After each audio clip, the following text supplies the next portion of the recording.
Hi everyone, welcome back to my channel. I'm Shamira Benson, one part of Team Benson, and today I'm going to talk to you guys about all the steps I'm taking to grow a happy, healthy fall garden in my small space here in Phoenix, Arizona, Zone 9B. Let's talk gardening.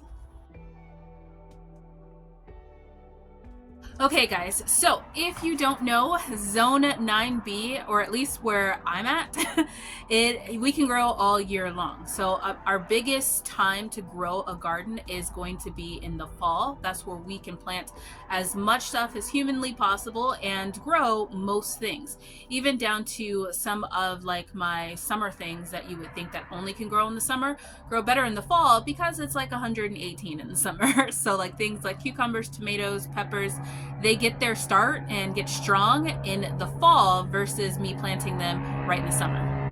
Did I happen to mention that I was a city gardener? If not, yes, I compete with motorcycles. So the first thing that I want to talk to you guys about is watering. Now, I do not water my garden every single day during the fall. Once those temperatures drop and the great Arizona sun is no longer beaming on my garden, I stop watering regularly. I actually water every 2 to 3 days. That way my garden isn't getting sopping wet. Now, this could be different in other people's gardens, but in my garden, I also have things like my cucumbers, my squashes, my summer and winter squash, different things like that I don't want the leaves to hold water.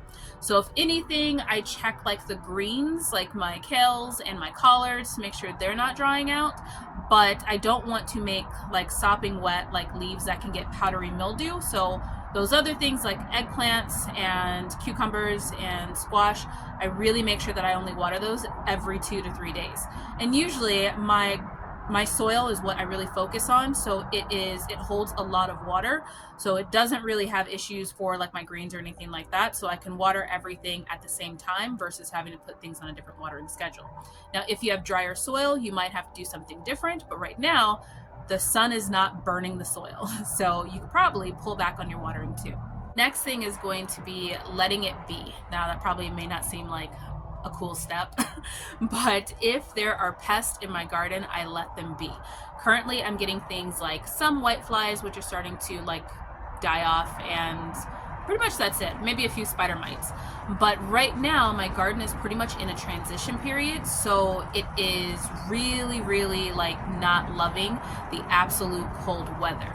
But if I just let it be and I'm not trying to blast it with other things like other type of chemicals or anything like that to then make it stressed out even more, it'll get over whatever it is that it's trying to get over, and it'll continue to grow. Because technically everything I have in here is fine with growing in these temperatures. They might grow a little bit slower, some of the things like my summer stuff, but they don't need to be really controlled, like pest control situations to where it's like they're just gonna die if they don't have pest control.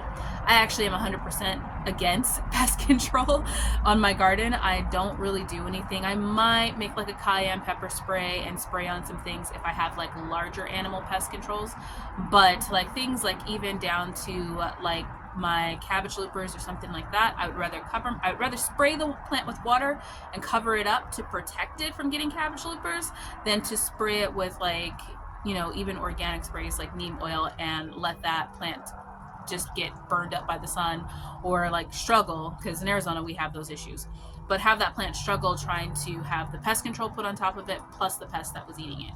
So that's just my take. Now the next one, we are going a little bit mobile because I need to get everything for my composter. And I am going to be harvesting worm castings. So let's talk fertilizers. I use fish fertilizer, and then I also use worm castings. Worm castings I grow right here in my garden. Now this is my worm bin that I have attached to my garden bed. I am going to slowly pull the lid off because you never know what's in there. And all at the top are going to be all of the worm castings. So what I'm going to do is I'm going to sift all that out. So real simple, I just have a kitty poopy scooper and I'm just going to sift all of the worm castings out. So as you can see, this actually works. This little poopy scooper thing works pretty well because it leaves just those fine worm castings You get a little bit of like, some tree bark in there, but it keeps all the big stuff. So I'm just gonna do that over and over again until I get down to the very end. So, and once I get all of those sifted, then I'm going to start adding all of that compost that I've been using and making and put that into the worm bed. And I'm going to create my own or more food for the worms to then create more worm castings. I also am using fish fertilizer. This one is just an Alaskan fish fertilizer. It's my favorite one that I like to use.